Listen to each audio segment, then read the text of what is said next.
In this life, we all tend to overload on automation. One, two, three. What's up, everybody? Yes, I'm back. Hello, bitches. Do I sound different? Do I sound like LA changed me? Did Vegas change this man?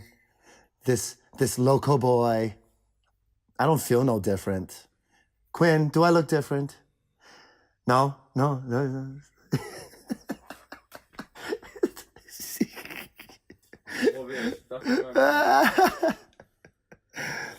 Man, it was a good trip. Las Vegas. Vegas was awesome. I popped my cherry. Yep. I got to experience the lights, the action. Oh man, the adrenaline rush was high. The stress factor was just booming. And because of all these events that was happening out there, it went crazy. It was crazy. But let me start from the beginning, everybody. You guys are ready for my Vegas trip story? You are? All right, because I'm going to tell it to you. It started off horribly. Horribly. My brother and I were stranded at LAX.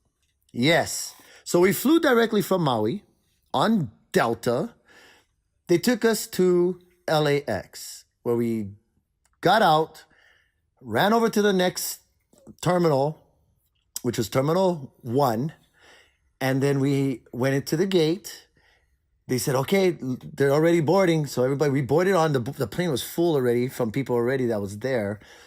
We boarded the plane, sat down. Now, first of all, guys, we walk onto this damn plane, and already I knew something was wrong because the AC was not on. It was not working. There was nothing blowing. We walk onto a sauna, like it was a hot box. People were sweating, coughing. I could feel the disease in the air. You know what I'm saying? We walk to our seats. We sit down. Now, mind you, we're almost at the back of the plane. I think we're like seat 22, 24, something like that. And then, of course, here comes this guy walking down the aisle, looking for his seat, sniffling. He looks sick. You know when a guy looks sick, his nose is all red from sneezing and blowing his nose. His eyes is watery. You know what I'm saying? He looked sick. He had a juicy cough. So I'm sitting there going, oh, please, God, please don't have him sit behind me because there was an open seat behind me. Guess where his seat was? Yes, you guessed it right. Right behind me. And he's coughing, and he's sneezing, and he's sniffling, hot air blowing on the back of my neck. I had my hooded jacket, so I had to wrap it around my head like a turban. I was trying to hide. I hid my face. I started suffocating because I didn't want to breathe. And now the air conditioning's off. The air's not blowing yet. Finally, after about 15, 20 minutes, the air starts blowing. I'm relieved. I'm like, okay, come on, please, get us out of here. Can it get any worse than this? Can it just get any worse than this? Please don't let it get worse. And it gets worse. After about an hour of sitting on this plane, guys, an hour, the pilot comes on the speaker and he's all, due to mechanical problems, we have to get off the plane. You guys got to deboard the plane. I think that's what they call it, a deboard. So we all get off the plane. I'm thinking to myself, I'm sitting on that hot box for an hour with this guy sneezing behind me, possibly could get me sick. And now we got to get off this plane. Things just got worse. People, we were stranded at LAX for 8 hours. We went off the plane. It was about 8 o'clock that morning. About 6:30, we loaded the plane. And 1 hour later, so yeah, 6:30. So 7:30, we got off the plane. Sat there. They kept saying, oh, the plane will be ready about 10 o'clock. Sorry, everybody. The plane won't be ready till about 12. 2, 3, 4 o'clock. The weigh-ins, people, is at 5 o'clock. We're already going to miss the weigh-ins. My brother's flipping out. I'm trying to maintain my composure. I'm sitting on the chair, biting my knuckle. I was gnawing at my knuckle because I just wanted to I was getting upset. My brother is pacing back and forth. Then we noticed a local girl that we met on the plane. She's from Kona. Very nice lady.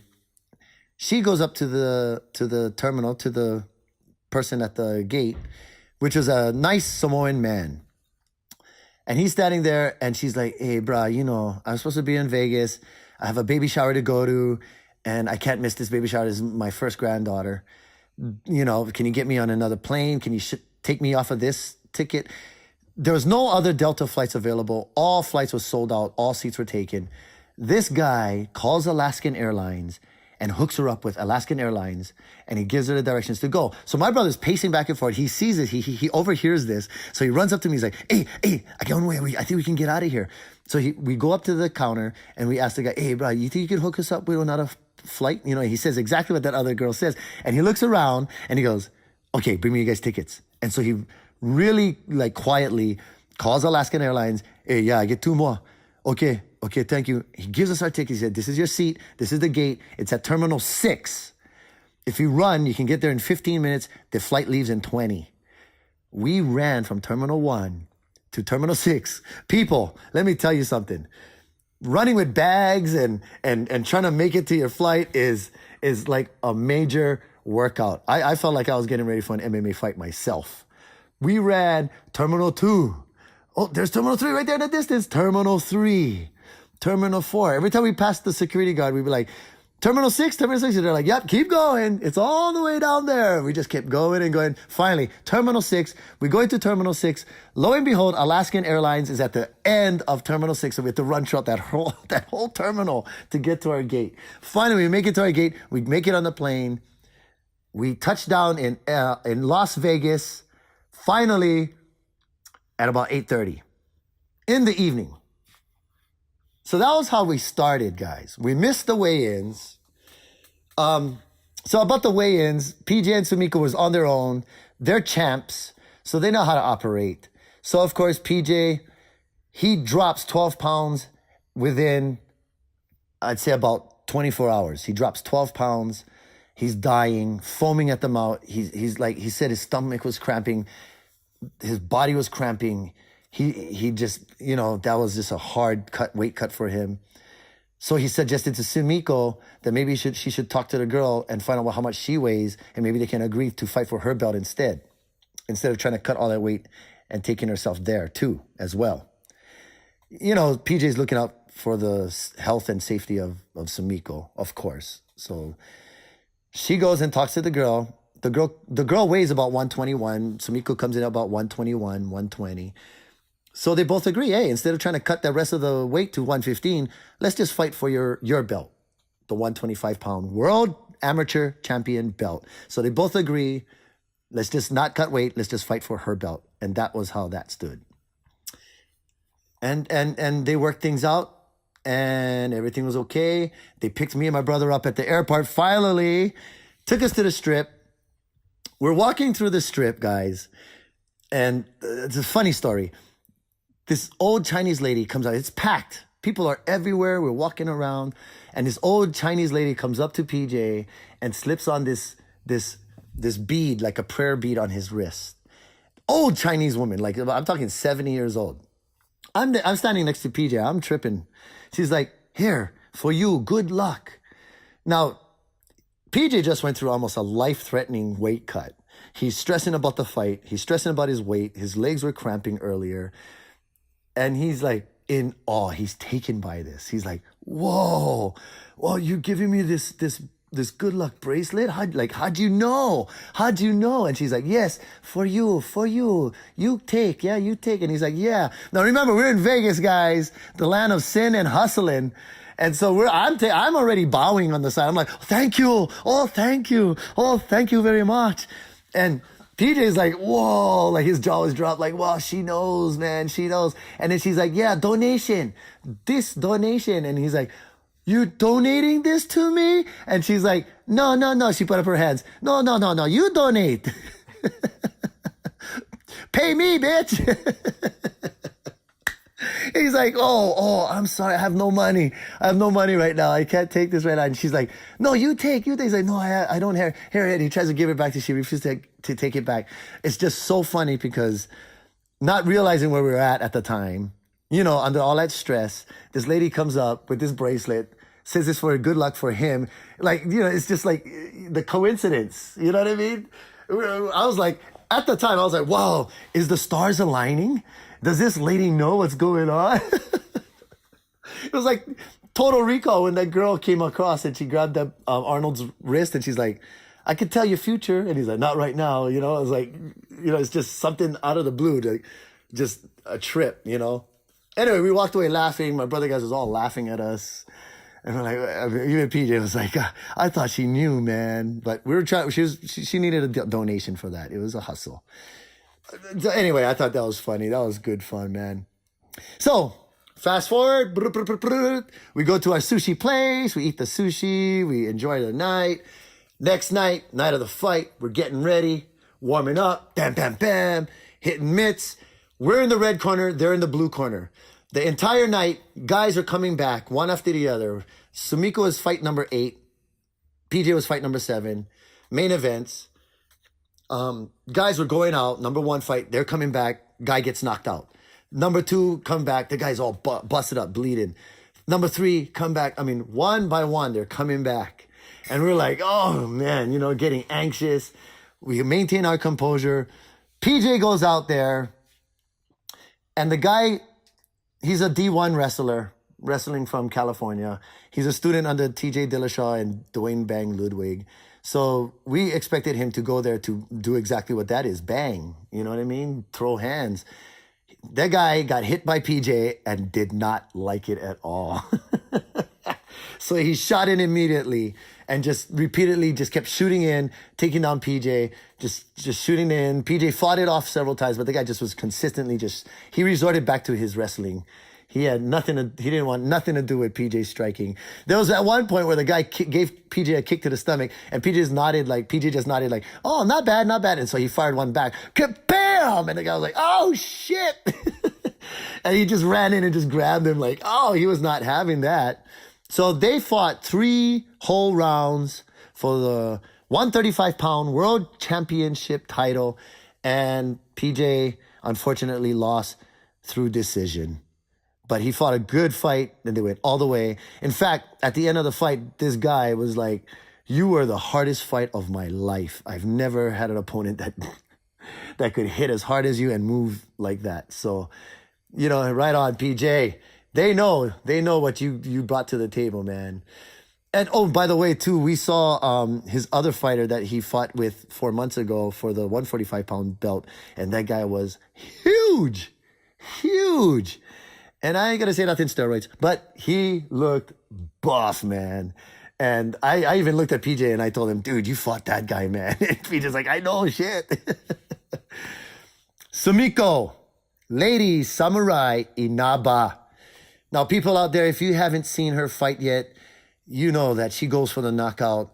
If you go down with her on the ground, she's going to break something. 4 months ago, she took away the 125-pound title from an undefeated kickboxer from, I believe she was from Washington. Sumiko broke her arm and got that title.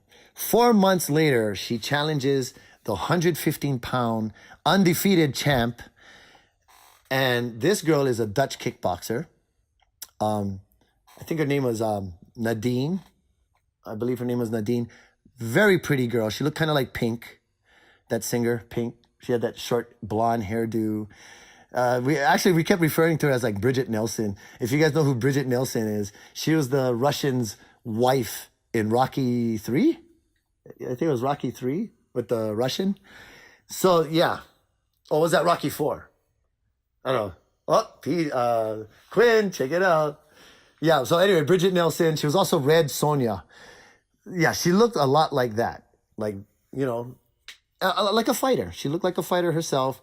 I mean, yeah, she was. She's an undefeated 115-pound world champ. So they agreed to fight for Sumiko's belt instead. So Sumiko ended up just defending her belt.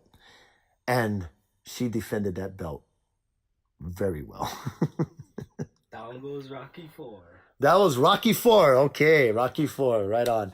So they go out into the cage. First round. Well, before they go into the cage, I'm warming up with Sumiko in the back. And on the way out there, I look at Sumiko and I tell her, hey, Sumiko, don't let this girl go out the first round. And Sumiko, she looks right into my eyes with a straight face and she's like, she's not. Like, oh, dang, the confidence. She was ready to go. We walk up to the cage. Everyone meets us. They go in because PJ had to fight right before her, so they were still in the cage. So when we were walking out, they met us halfway, and then we walked out as a group. She went into that cage. 1 minute in the first round, knocks this girl out. And this girl came with game. She had the reach on Sumiko. She kicked Sumiko in the stomach a couple times, swung, almost got her a couple good ones, but Sumiko's movement was just too slick, too smooth. She looked like she was like ice skating. And she slipped one way, and the girl swung that way. She slipped under to the right, and then bam, caught her with a lead hook. The girl fell down head first to the mat, and Sumiko jumped up like Dan Henderson on Michael Bisping. She was in the air, hand ready to come down, and with the fury from the heavens, boom, came down. Yeah. And That's how it went down. That's how it went down. Superman from the air. They're going down, head first, face first into the mat. And then as she was getting back up, she was turning around. Sumiko was in the air, Superman coming down. Boom! As soon as she got her And she was equilibrium. out. Yep. Well, right back up. Right back out. Yeah. Yeah. But the girl was so nice and so polite. You know what I mean? She came to fight. And if it was the other way around, I'm sure that she would feel the same way. But Sumiko said that she felt bad. She was like, when she was in the air, she was like, no, bam. She couldn't stop it, you know? But hey, so defending and still 125-pound amateur world champion, Sumiko Lady Samurai Inaba. So now she's a superstar. We were trying to leave the cage, people, and little girls everywhere were there with their cameras. Cute little girls, big-eyed, smiley faces. Some of them couldn't even talk. They're like, and the mom or the dad was like, can she take a picture with you? She really likes you. And, you know, people are coming up to her. We couldn't leave the cage. We're like, the promoter's like, hey, you guys gotta step to the side. There's one more fight coming up. And so we had to step to the side. People are taking pictures with her. People are just screaming like, we came here to see you. We knew that this is how you fight, and you brought everything, and this is exactly how we knew you would fight, you know. And man, just instant stardom, instant star. She was already a star from the last time she was there. Now she's blowing up. Yeah. So congratulations to both of you, and I would like to thank you for just having me there. I'm gonna start getting teary-eyed. For just having me there, guys, to support you and taking me to Vegas for my first time. Man, that was exciting. So at the end of the night, she ended up being the winner, the champion, taking pictures. What a night. Quinn, you're so quiet over there. You have any questions you want to ask me just to get you in on it, man? Anything? No questions? No. How did I look? How did I look? I look good, man. I look pretty good. Where's the backstory? What else? Where'd you guys do on the strip? Oh, I'm getting to that. Oh, yes. Okay, so of course we celebrate. Oh, the highlight of the night, everybody. The highlight of the night, of course, was not Sumiko knocking out that girl. That made me, of course, I was happy, but that was not the highlight of the night. The highlight of the night was when me, my brother, Pololu, PJ, Sumiko, all of us was in the cage. We put our arms around each other. We put our heads around in one circle. And my brother threw the Hawaiian flag over our heads. And we're bouncing in the middle of the cage and just roaring. We're like, rah, rah, rah, rah, rah, rah. And the referee had to break us up because Sumiko had to get wrapped with her belt. I mean, that to me was a highlight of the night. You know what I'm saying? I had myself out there, my brother, all the team, That's the Pololu. video we need. Yeah, and we were around there in one circle with our arms around each other. Our heads was in one circle. And my brother, before he joined us, he threw the Hawaiian flag over our head. So we were draped with the Hawaiian flag over us and we were bouncing, roaring. And the energy was so amazing. So amazing. It's awesome. Yeah. Too bad Max wasn't on that card.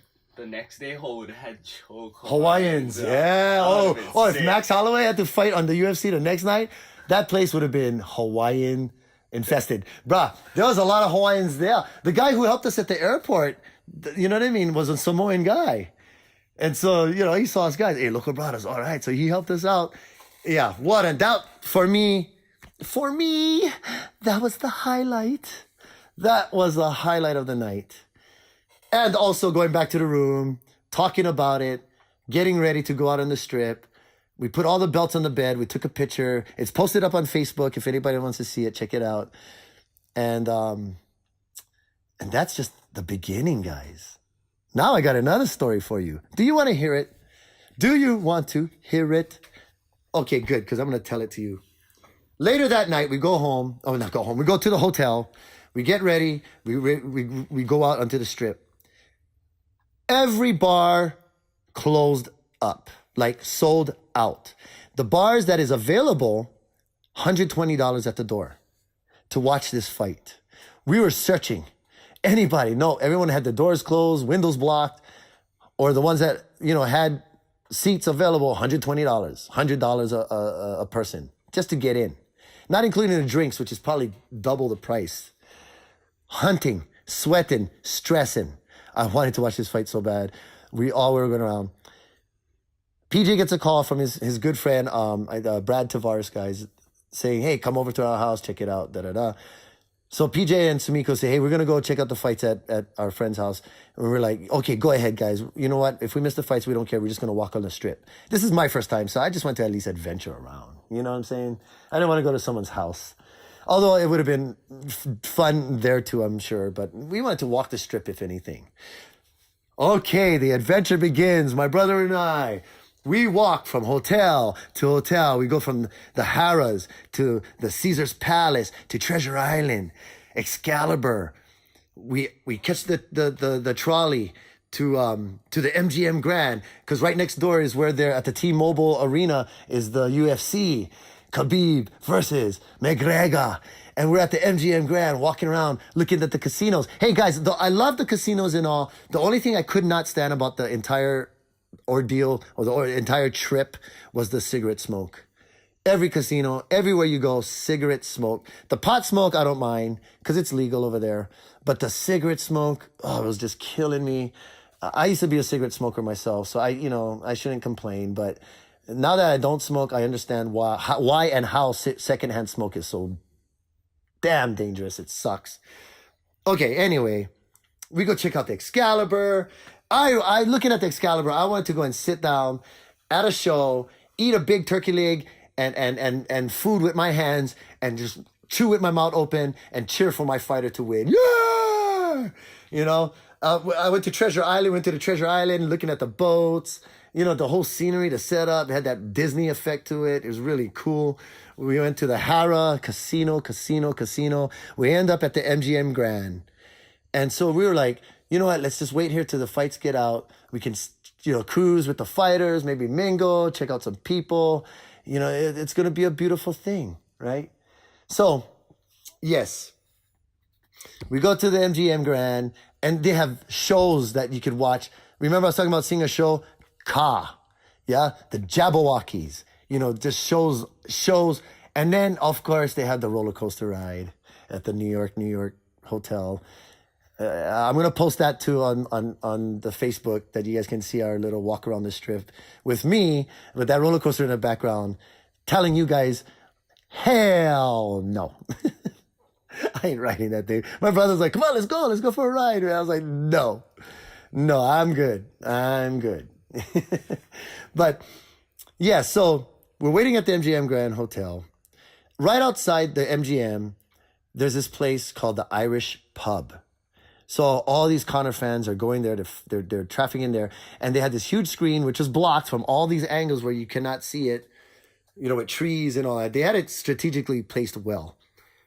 With the fights, and I believe they were on a Derek Lewis fight at this time. Awesome fight, knocks out the guy in the last, I believe, 6 seconds. And the only reason why I know this is because through a little sliver in their fence, you could see on one of the screens at an angle. So my brother and I was watching the fight through this little angle out on the strip by the Irish pub. And slowly, all these people start gathering around us. Hey, man, are you watching the fight? Yeah, it's right there. You just look at it from an angle. So we end up meeting these 2 Mexican guys. We end up meeting these 2 brothers from the UK. We end up meeting these other guys from like Persia or like Iraq, somewhere out there. You know what I mean? We end up meeting. So we have a picture of Hawai'i boys taking a picture with the UK brothers, with 2 guys from LA, 2 Mexicans from LA, and a bunch of guys from Persia or from Iraq. And it's such a fun, it's from 4 corners of the globe, guys. This one picture watching this fights. So the people inside, they hear us making a commotion. Of course, we're going to yell. You hear the fight, we're like, yeah. And so they're like, hey, you guys watching fight out there? Oh, the hell no, we have to pay to come here. So they start complaining. The security comes and blocks our view. So we're standing there like, oh man, they block our view. This sucks. So my brother goes on his phone, goes out, and hooks up with one of our friends here who is streamlining the fight. And so we end up watching the fight on his phone. And guys, the crowd that gathered behind us. So my brother ended up putting his phone on one of those caution wet cones. He placed it on the top and he leaned it against the fence so we could all watch it. And the crowd, and I filmed it, I'm going to post it on Facebook, the crowd that you see behind us. And I'm like, here's our little TV we're watching the fight on. And I show my brother's phone and I go, and here's our crowd that we just got. And I turn around and you just see like about 20 people behind him like, ah! And like they're all cheering and we're all drinking beer. Oh man, we ended up having the best night of them all. I should have put one tip hat. No, you know what? No, but the Mexican guys that was from LA, one of the guys, his name was Jupiter. What a cool name, right? He's like telling everybody, hey man, it's his phone. He's getting it from one of his friends in Hawaii. And everyone's like, whoa, Hawaii. And he's like, yeah, you guys should buy him a beer, man. Oh, it was good, man. It was fun. All of them were Conor fans. Hello, they're hanging around the Irish pub. So I had to control myself when Khabib started winning. I was like, oh my gosh, this is so awesome. What a fight. What a fight that was. I'm going to get to that real soon. But yes, we had people everywhere behind us. The drinks, expensive. We was on the strip. We go into this one store to buy a 20-ounce drink, beer. $10 a can. $10 for a 20-ounce. I was shocked. But there was a line of people behind me. I didn't want to look like a scrub, so I ended up buying it anyway. But so, if you guys end up in Las Vegas on the strip, there's a Walgreens right below the Hara. And all you experienced guys out there, you know what I'm talking about. You walk down to that Walgreens. There might be a long line, but it's worth the wait. Because for a 12-pack for $13, or you walk on the strip and you buy a 20-ounce can for $10. So you know what I'm saying. So yeah, we went to Walgreens. We got smart the next night. We went to Walgreens. I got a backpack. We lined that sucker with bags. We got ice from our room. And we bought a 12-pack of cans. Go cans, don't go bottle because those suckers way too heavy. I got a 12-pack of cans and we stuffed that backpack. And everywhere we went, we were walking along and my brother would be like, hey, I want a beer. He'd go behind me, grab a beer. So when we were watching the fights outside of the Irish pub, I had a backpack on full of cold beers, guys. We ended up giving one to Jupiter because he was out of beer. What a night. Made new friends. That's how it is. If you're open and, and you show kindness and happiness, people are going to gather around you. It's a party. You know what I'm saying? Because I tell you what, it wasn't a party after the fights. We were at the MGM Grand. As you all know by now, Khabib chokes out Conor. Chokes out Conor with what they call is a short choke. Conor taps. Khabib continues to walk across the cage. Dylan Dennis, who is Conor's jiu-jitsu coach, starts talking mad shit outside of the ring. Khabib throws his mouthpiece at him, jumps over the cage, and goes after him. He doesn't actually touch Dylan Dennis. Dylan Dennis actually hit Khabib. And if you guys remember when Conor jumped out of the cage and went up to Jose Aldo, Aldo did not hit Conor. So that's a whole different thing. Whereas Khabib jumped out of the cage to go confront Dylan Dennis, and Dylan punched him. Conor ended up punching Khabib's brother, who was jumping on top of the cage to go out and help his brother. Conor runs over there and punches him, falses him in the face, and then falses Khabib's cousin. And then another partner of Khabib jumps over the cage, the guy with the red shirt that everyone knows, the guy with the red shirt. He jumps over and attacks Conor from the back. So what a fiasco that must have been. Chaos. The Irish people is just livid. They're pissed that their hero has fallen to the Russian assassinator, to the eagle. The eagle swooped down and grabbed his prey, snatched him. And hey, let's refer to Conor as the gorilla. Fine. The gorilla just got his eyes poked out. His eyes poked out. And if he was a wolf, he would get carried away off the side of a mountain and drop to his death. Ooh, that's dark. Like, they have pictures of Khabib jumping towards Dylan, and he looks like an eagle ready to come down on his prey. And everyone's like, the eagle has landed. Like, there's all these sayings. It's so... Oh, they have the ones with Conor is so funny, man. They have one, when Conor's sitting on him, after he gets choked out, he's sitting against the cage, and someone put him in front of a grass hut with a whole bunch of fruit laid out in front of him. and he's like, anybody want to buy some fruit? Oh, yeah. So, of course, everyone comes out into the MGM Grand.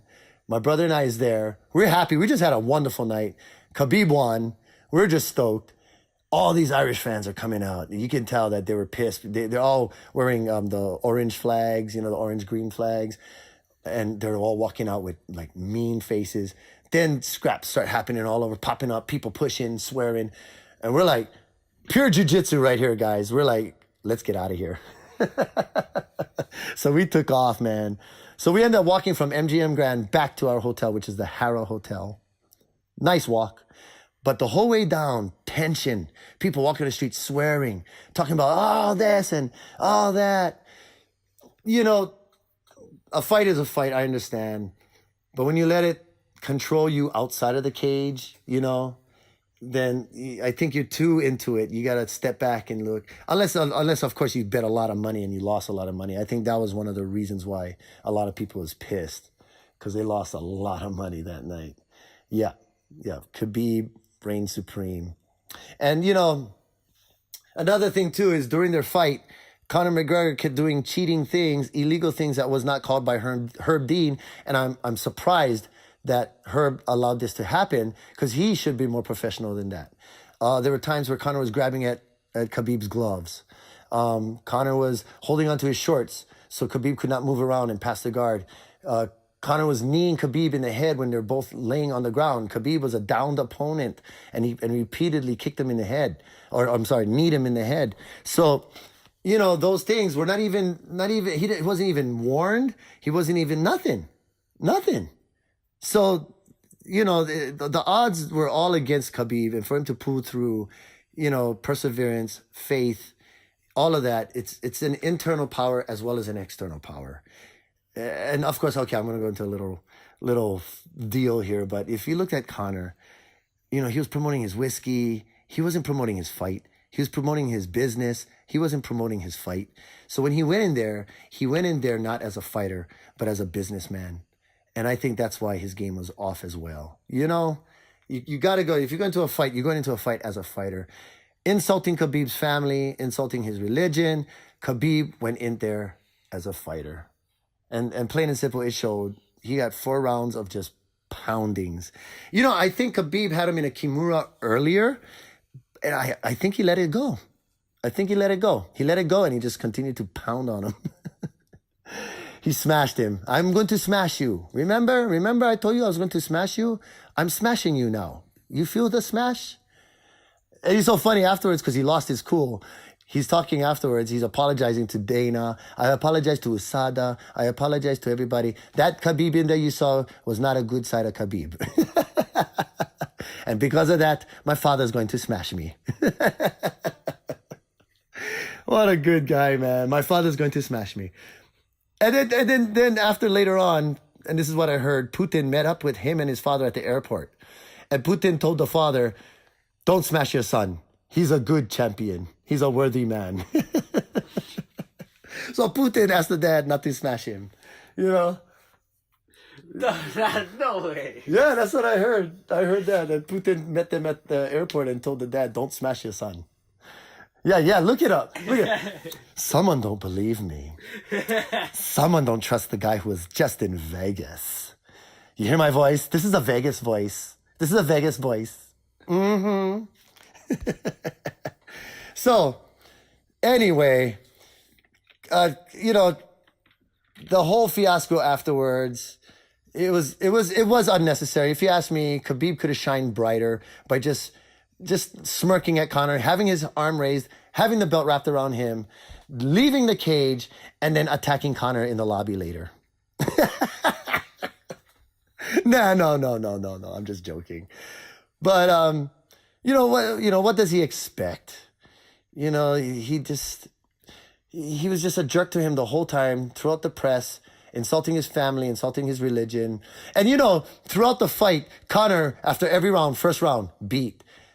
Second round, he got beat. Third round, he got beat. Fourth round, he got beat and then choked. Actually, third round, he stayed on his feet for a while. He kept it on his feet for a little while. Then he ended up getting beat again. The thing is, between every round, people, if you didn't notice, Conor went out there. Every time he got his ass beat, the next round, he would go out there. He would try and touch gloves. He was trying to high five Khabib, like, hey, come on. Hey, buddy, remember, I'm just playing here, you know. Hey, gloves, you want to touch gloves? And Khabib refuses to touch the gloves all of the rounds. And at one point when he was down on the ground getting pounded by Khabib, getting, quote unquote, smashed, Khabib was talking to him. And he was telling him, you want to talk? Huh? Bam. Huh? Let's talk. Bam. Bam. Yep. Come on. You want to talk? Let's talk. Bam. Bam. And he just kept going. Keep talking. Come on. Bam. I don't hear you talking. Bam. Bam. Pounding him. When they stood up at the end of that round, Conor apologized to him and said, hey, I'm sorry, but this is just a business, man. You know? So I think Khabib did what he said to do. He said that he was going to do. He was going to go out there and smash him. And he did. He was going to go out there and retain that belt, and he did. It's still his belt. And he was also going to go out there and not only change Conor's face, but try and change his mind. And I believe he did. He changed Conor's mind. He made Conor realize that, hey, you're losing. You need to be humble. And he did. You know, so I'm touched. Isn't that a touching story? That's almost like a romance novel for me right there. What? Anything on Putin? Huh? What? What's up? Says he called him. Yeah? Yeah, he called him. He did call him.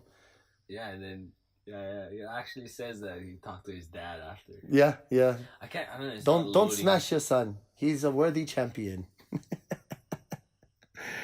Oh man. I like how they try to make Conor look like the victim now, you know?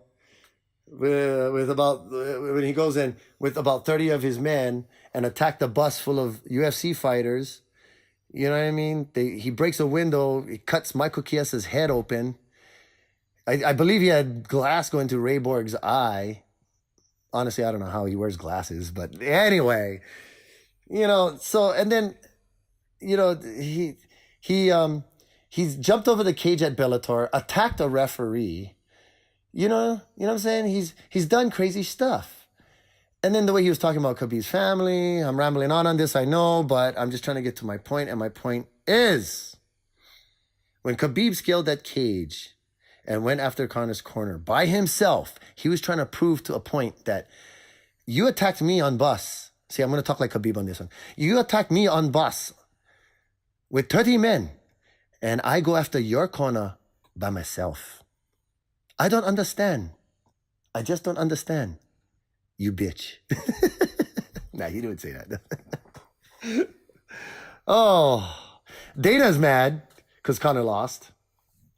And so he's like saying all these things like, oh, I don't know if he's suspended by the commission and yet earlier during the pre-fight press conference, he's cheering with Connor with whiskey. He's drinking whiskey on the stage with Connor, laughing about his antics, laughing about his insults towards Khabib.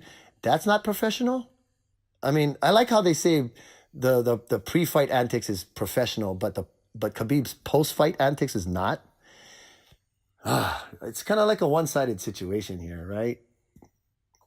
Hey, if anybody want to, they can leave a comment. You can leave a comment and tell me how you feel about it. I'd like to hear it. I'd like to hear it because I'm rambling on about this. And I don't know. Tell me what you guys think. Right? Right, Quinn? Yeah. I'm spacing out on this computer. You know, the whole trip after Samiko guys' fight the next night, the entire trip felt heavy with hostility, heavy with frustration. Yeah, it was a very interesting first time for me in Vegas. And anybody else out there who is maybe on the strip that same night as we were, and you know what I'm talking about, the hostility and tension in the air, you know what I'm talking about. And yeah, leave a comment on what you experienced if you were out there too. You know, hey, yeah, I was out there. Shoot, I was at the Irish pub with you, bro. Oh, man. Yeah, we had about 20 people around us just cheering, yelling, ah! Like, you know, it was exciting. And that was my trip. So now I'm back. And I'm here back on Maui, loud from Maui, with Quinn. Coming to you on Facebook, YouTube, checking us on Twitter, any type of social media. Please, please, please like and subscribe. And until episode 19, shoots, light at.